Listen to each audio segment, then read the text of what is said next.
Hello, everyone. Welcome to the Special Not Special podcast. My name is Javier Diaz. I'm going to talk to you a little bit about special education, my take on things. Thank you for joining me at this time. At this opportunity, I wanted to dive into a subject that is dear to my heart, especially when it comes to being a teacher in special education. It is social emotional learning. This is a component of the IEP, and definitely something that I love to take a dive into and explore. But often what I have seen is a lot of pushback, people that overlook and don't see the true potential of what social emotional learning does for families, for students, and for teachers. So today, let's talk about it, what it is, how it can help you as a teacher, and how it can be impactful for students everywhere.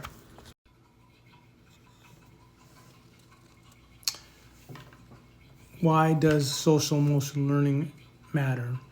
Like I said, there's a lot of pushback that seems to overlook social emotional learning. They don't understand the impact it has for its students.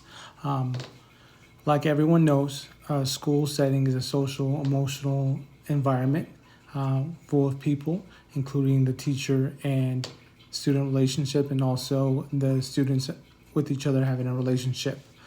It was put that students that participate in SEL programs show improvement in classroom behavior and increased ability to manage stress and depression and better attitudes about themselves and others in school.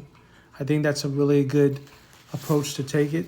It allows people to be more engaged, not be so stuck in the individual and worrying about maybe the goals that you might have, but also in interacting with each other, and also a better understanding of what impacts students and their behaviors, their attitudes, which is, I think, is very important. We can look at things black and white, or we can take that approach and dive into the greater aspect of the student, and that's important to me.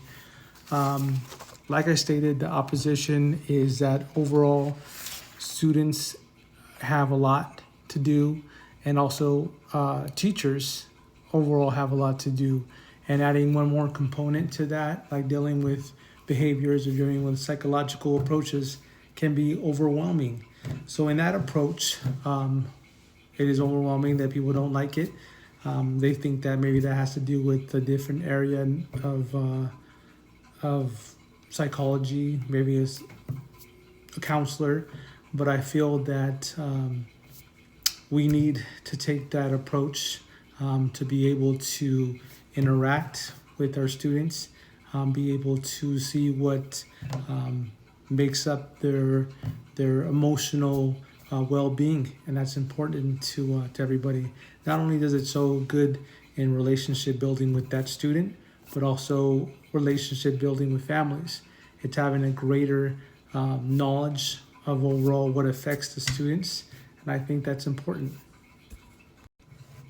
In 1975, the IDEA, Individuals with Disability Education Act, introduced social emotional learning in a way of dealing with the whole student, not just approaching things in an educational matter, dealing with math or educational goals, but also had goals with fulfilling different needs that they had emotionally, psychologically. So this approach definitely was a different perspective, but it really wanted to take into account the emotional aspect of education, of how it changes things. This approach definitely gives us a broader perspective, allows us to dive into maybe things at home, maybe things that they've been through, like trauma, and being able to understand that. They also introduce positive behavior interventions and supports, emphasized just individual plans that would help mold and change behaviors for the better, be able to reinforce positive interactions with peers, positive interactions with other staff. That is vital for the educational goals. But outside of just education, It also gives overall life skills that are important for the later years, like getting a job or pursuing other education like higher education. These are impactful for students overall. But ultimately, when it comes down to, as we dive into these wonderful aspects of social emotional learning, it gives everyone just a call to grow as a teacher, of diving deeper, caring more about what the student might have or have gone through, and that gives them the ability, gives us the ability to impact them in a greater way.